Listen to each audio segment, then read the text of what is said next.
Assalamualaikum warahmatullahi wabarakatuh. Kita ketemu lagi pada mata kuliah Sistem Informasi Manajemen yang kali ini materi ke-10 ya, akan membahas tentang ancaman terhadap keamanan sistem dan pengenalan peloncatan dokumen. Nah, pada hari ini akan kita bahas banyak tentang ancaman-ancaman terhadap keamanan sistem. Nanti di akhir atau di pertemuan kali ini akan saya berikan tugas juga untuk setiap mahasiswa untuk bisa mencari simbol-simbol flowchart yang akan kita gunakan untuk berlatih di pertemuan yang akan datang dengan membuat flowchart sederhana, flowchart dokumen sederhana. Mari kita bahas dulu tentang keamanan atau ancaman terhadap keamanan sistem. Di dalam sebuah sistem informasi ada beberapa ancaman terhadap sistem itu. Yang pertama adalah pengungkapan tidak sah dan pencurian. Nah, yang kedua adalah penggunaan yang tidak sah. Yang ketiga adalah penghancuran tidak sah dan penolakan jasa. Yang keempat adalah modifikasi tidak sah. Mari kita bahas bersama-sama satu demi satu ya. Yang pertama adalah pengungkapan tidak sah dan pencurian. Nah, di sini jika database dan koleksi perangkat lunak dapat diakses oleh orang yang tidak bertanggung jawab, maka perusahaan atau instansi itu dapat kehilangan informasi atau uang. Ya, ini jelas sebab pada saat tertentu database yang kita sudah rekam dalam sistem itu ada orang tertentu yang ingin mengaksesnya untuk tujuan yang tidak bertanggung jawab. Nah, di sini contohnya mata-mata perusahaan. Di sana dia dapat memperoleh informasi persaingan harga dan dari proses produksi yang ada di perusahaan, bisa dia dapatkan informasinya itu. Dan penjahat komputer ini dapat mencuri uang perusahaan juga. Ya, sangat mudah kalau dia sudah bisa menembus sistemnya, maka dia bisa memperlakukan apa saja sistem yang bisa digunakan dalam atau yang biasa digunakan dalam perusahaan itu. Kemudian yang kedua adalah penggunaan tidak sah. Nah, di sini orang-orang yang biasanya tidak berhak menggunakan sumber daya perusahaan ini dapat melakukannya. Kenapa? Dia sudah paham, sudah bisa menembus dari sistem itu, sehingga apa yang sumber daya perusahaan yang terekam atau yang ada di dalam sistem bisa dia gunakan seenaknya sendiri.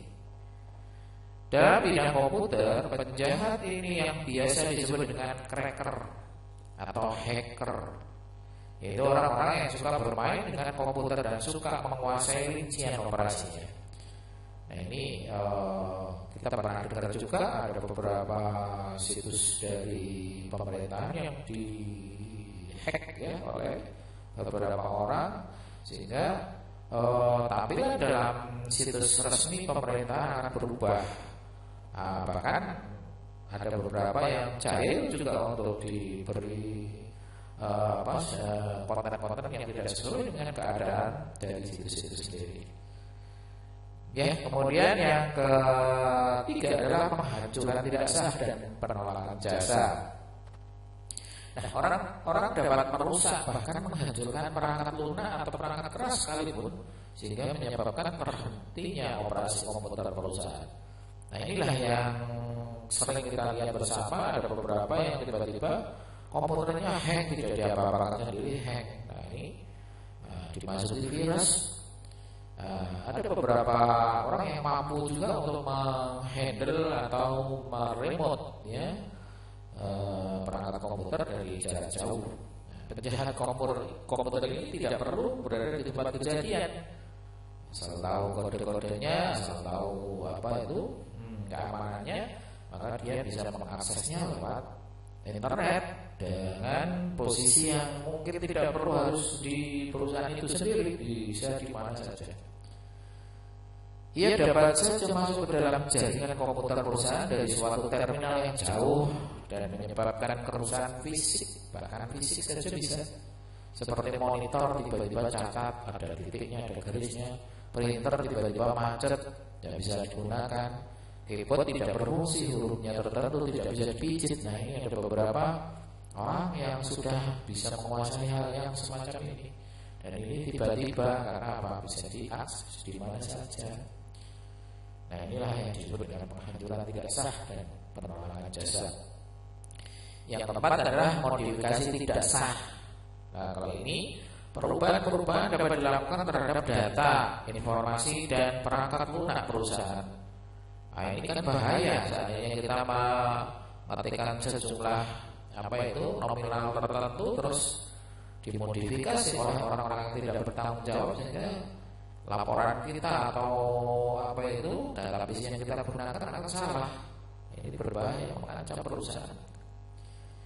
Dan beberapa perubahan tidak disadari. Nah, ini yang menakutkan adalah tidak disadari. Artinya kesalahannya ini tapi tidak disadari bahwa itu salah, dan menyebabkan para pemakai output sistem membuat keputusan yang salah.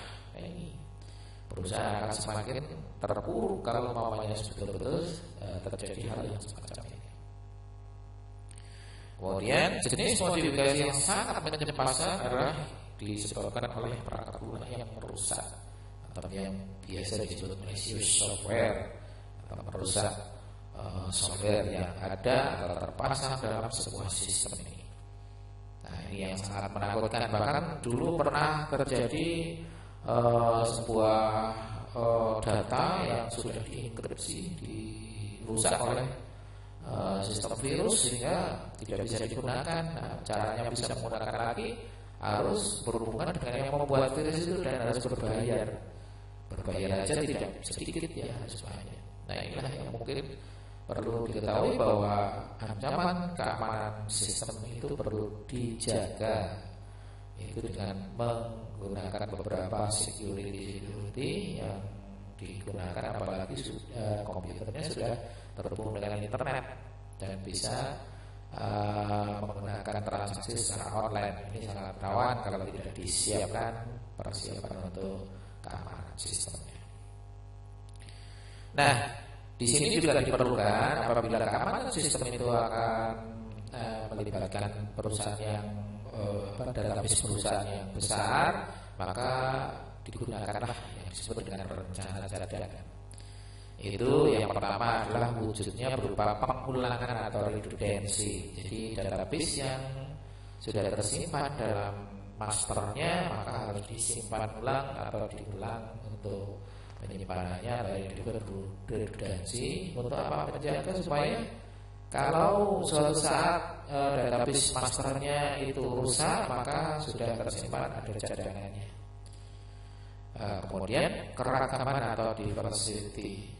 Ini biasanya ada beberapa orang atau beberapa pengguna sistem yang akan dibuat database-nya itu beragam atau dipecah-pecah juga bisa ya. Jadi suatu saat bila satu database yang rusak itu tidak menyebabkan semua database utamanya rusak, jadi hanya sebagian saja. Kemudian yang ketiga adalah mobilitas atau bergerak ya, mobil. Jadi database-nya digunakan untuk atau dipakai oleh banyak orang sehingga database tidak akan rusak bila suatu saat nanti digunakan oleh banyak orang. Mari kita coba lihat. Pengulangan redundancy adalah perangkat keras, perangkat lunak, dan data diduplikasi jika unit asli rusak. Unit cadangannya dapat melanjutkan pengolahan. Nah, ini keuntungan daripada menggunakan redundancy adalah bila perangkat lunak atau sistemnya itu rusak dan data sudah diduplikasi di unit yang asli rusak, maka secara otomatis sudah bisa meneruskan. Artinya tidak perlu harus di setting ulang untuk menuju ke database yang mana itu, tapi diotomatiskan unit cadangannya dapat melanjutkan pengolahannya secara otomatis. Ini seterusnya sehingga merasa bahwa kalau ada kerusakan tidak ada sistem yang terhambat dalam hal ini.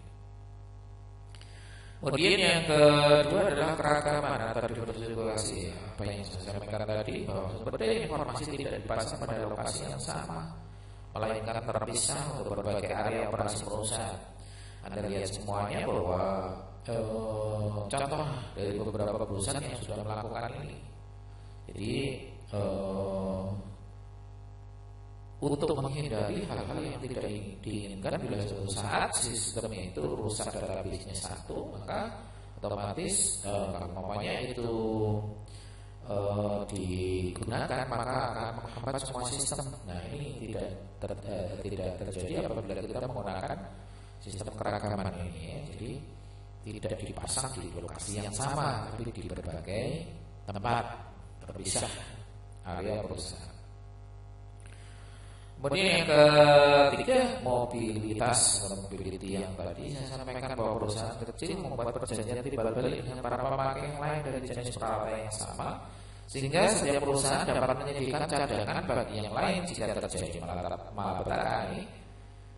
Ini banyak digunakan pada retail ya, seperti Alfamart, Indomaret itu kelihatannya banyak sekali, atau bahkan setiap toko Alfamart dan Indomaret, kalau penjenengan lihat pasti di situ ada antena.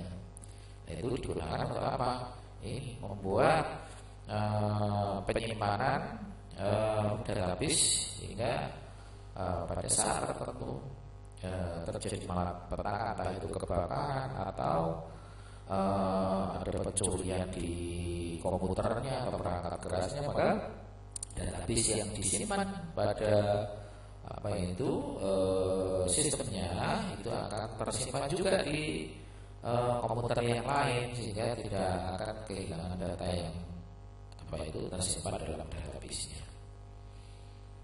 Nah, ciri-ciri informasi yang berkualitas itu mari kita lihat bersama-sama. Apabila kita melihat bahwa ada informasi ini berkualitas atau tidak, kita lihat ada ciri-cirinya. Yang pertama adalah accessibility. Walaupun ini sudah pernah yang biasanya saya sampaikan, cuma ini saya berulang terus supaya Anda akan banyak membaca ini yang disebut dengan power of repeat ya, mengulang adalah merupakan suatu kekuatan untuk bisa memasukkan pikiran ke dalam otak kita. Yang pertama accessibility, yaitu mudah diakses. Misalnya mengakses data melalui jaringan, pakai internet itu dicari datanya, wah mudah gitu. Tapi dengan ketentuan ada security-nya ya, dengan mudah semua orang bisa melihat. Nah, ini berbahaya. Yang kedua adalah timelines, tepat waktu.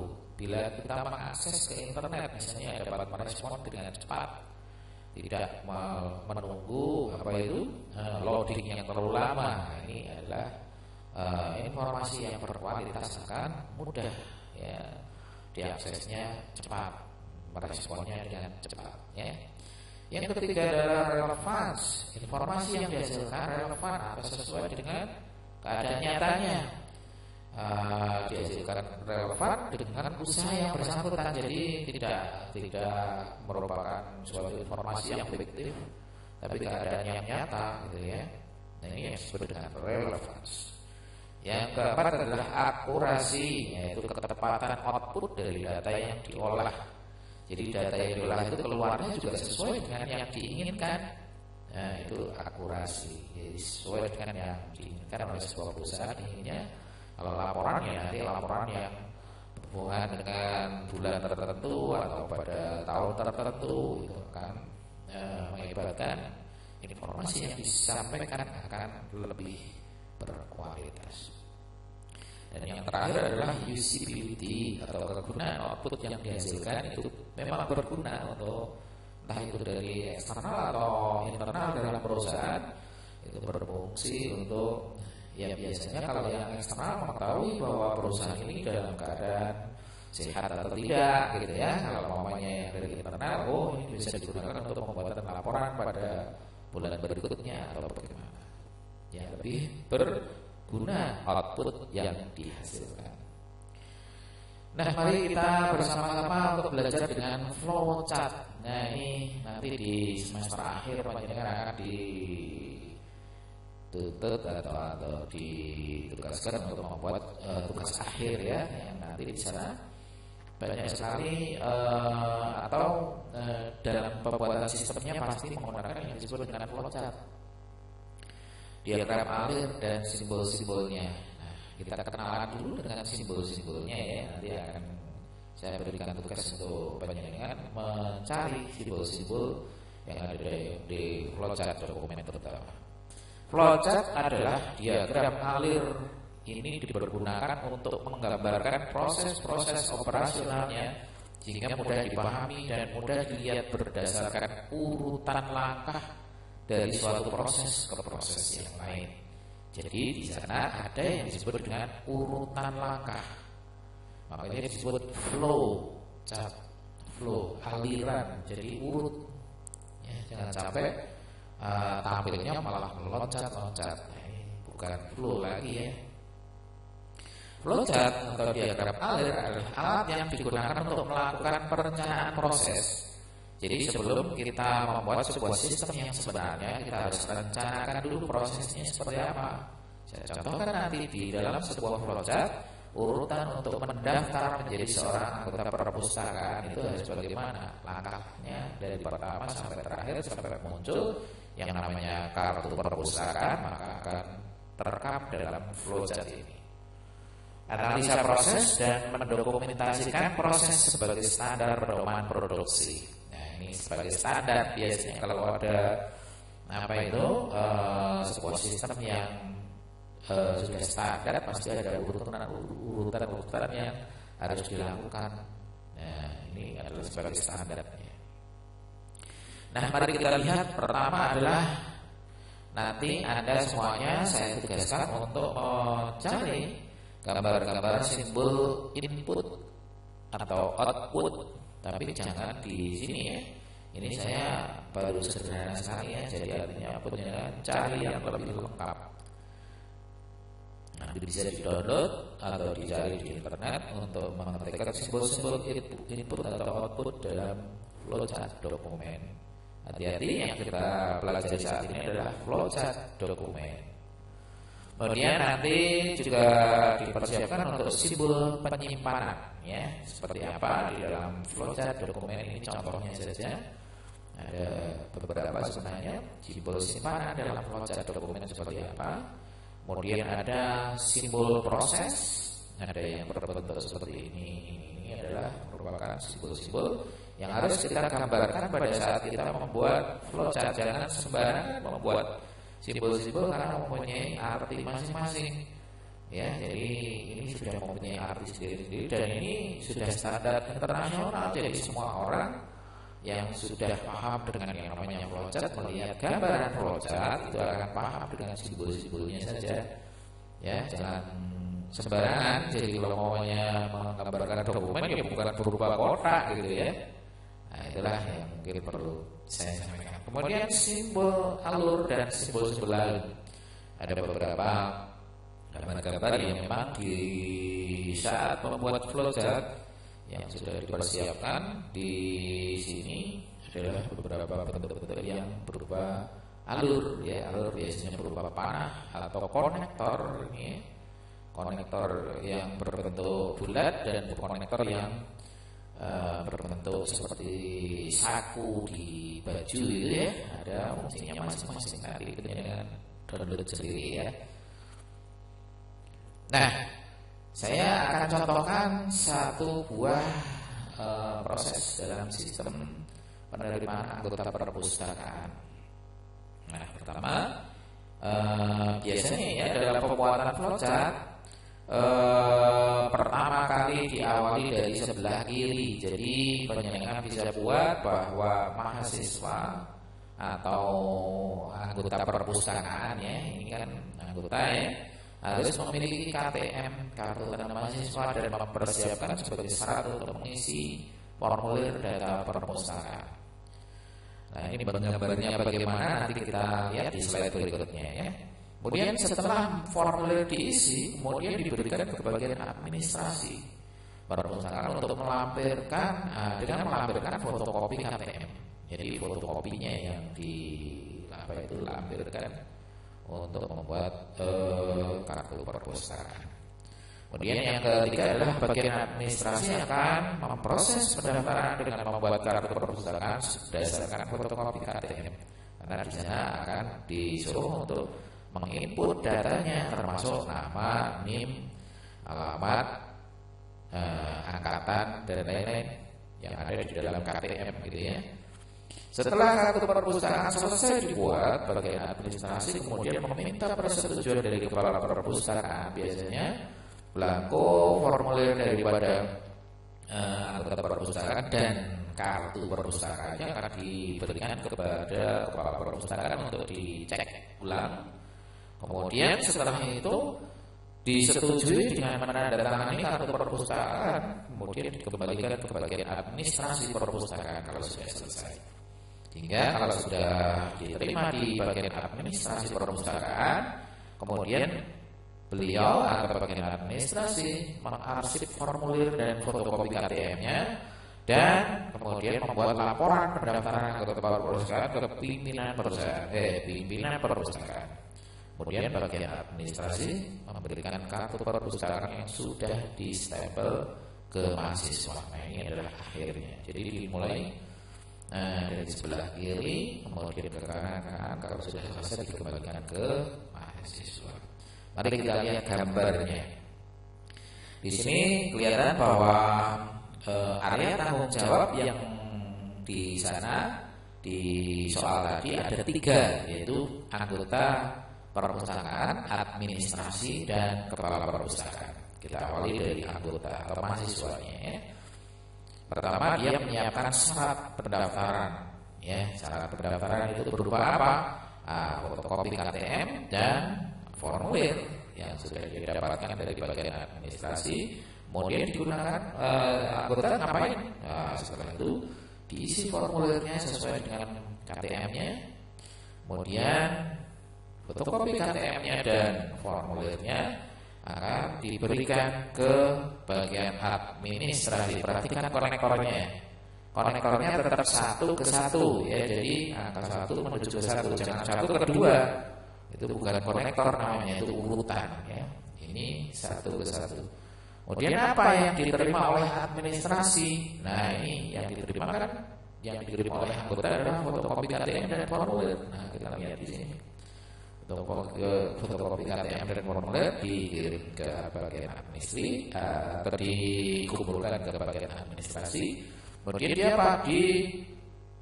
diproses untuk membuat kartu anggota. Hati-hati simbolnya.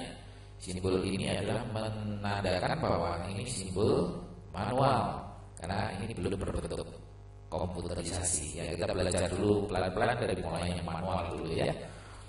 Kemudian yang berikutnya setelah membuat kartu anggota, fotokopi KTM dan formulirnya akan diarsip. Hati-hati simbol arsip ada simbol T. T itu berarti diurutkan menurut tanggal. Karena arsip itu ada 3, diurutkan menurut nomor, tanggal, dan abjad. Nah, masing-masing ada simbolnya sendiri-sendiri. Nanti Anda cari di simbol-simbol flowchart yang banyak download. Kemudian muncul sebuah dokumen baru yang disebut dengan kartu anggota karena di sini administrasi membuat kartu anggota. Dokumen yang baru ini kemudian diberikan ke bagian kepala perpustakaan. Kartu anggotanya itu ya, jadi konektornya tetap 2. Kartu anggota diterima oleh kepala perpustakaan, kemudian disetujui dengan cara menandatangani. Boleh kata-katanya disetujui atau ditandatangani boleh. Kemudian kalau sudah ditandatangani, kartu anggota akan diberikan lagi ke bagian administrasi. Konektornya 3, dia akan memberikan ya kartu anggota diterima oleh administrasi, kemudian diberikan ke mahasiswa anggota yang sudah mendaftar tadi, sehingga si anggota akan mengarsip kartu anggota tersebut. Nah, jadi proses inilah yang disebut dengan flowchart atau alur ya. Saya sudah sampaikan tadi bahwa alur dari mulai awal pertama kali pembuatan kartu anggota perpustakaan sampai kartunya selesai dibuat. Nah, teman-teman semuanya, jadi urutan tadi terlihat dari sebuah simbol yang pertama kali atau gambar simbol itu adalah berupa proses manual. Hati-hati panahnya juga turun ke bawah, itu nanti animasinya juga turun ke bawah. Nanti akan penyelesaian praktekkan untuk pertemuan berikutnya. Kemudian dokumennya jangan lupa kalau dokumen bertumpuk ya seperti ini ya, jangan dipisah tapi bertumpuk berdua gitu ya. Kemudian sampai terakhir. Kemudian kalau sudah terakhir nanti diarsip. Koreksinya, kalau di sana ada dokumen jumlahnya 3, maka arsipnya juga berupa 3 buah arsip. Ini saya contohkan dokumennya kan ada fotokopi KTM, formulir, dan kartu anggota. Kemudian kita cek, arsipnya, ini 1, 2, dan yang terakhir 3 di sini. Jadi kalau sudah benar dokumennya bentuknya berjumlah 3, maka arsipnya juga harus 3. Ini koreksinya. Nah, demikian dulu materi kali ini. Moga-moga ini bisa dilaksanakan, dan jangan lupa nanti tugas hari ini akan sekaligus selain meringkas materi yang saya sampaikan, nanti juga penjenengan mencari simbol-simbol flowchart yang sudah saya tugaskan tadi ya. Jadi simbol-simbol macam-macam itu ya. Terima kasih, mohon maaf kalau ada kekurangan dan kesalahan dari saya. Saya akhiri dulu. Assalamualaikum warahmatullahi wabarakatuh.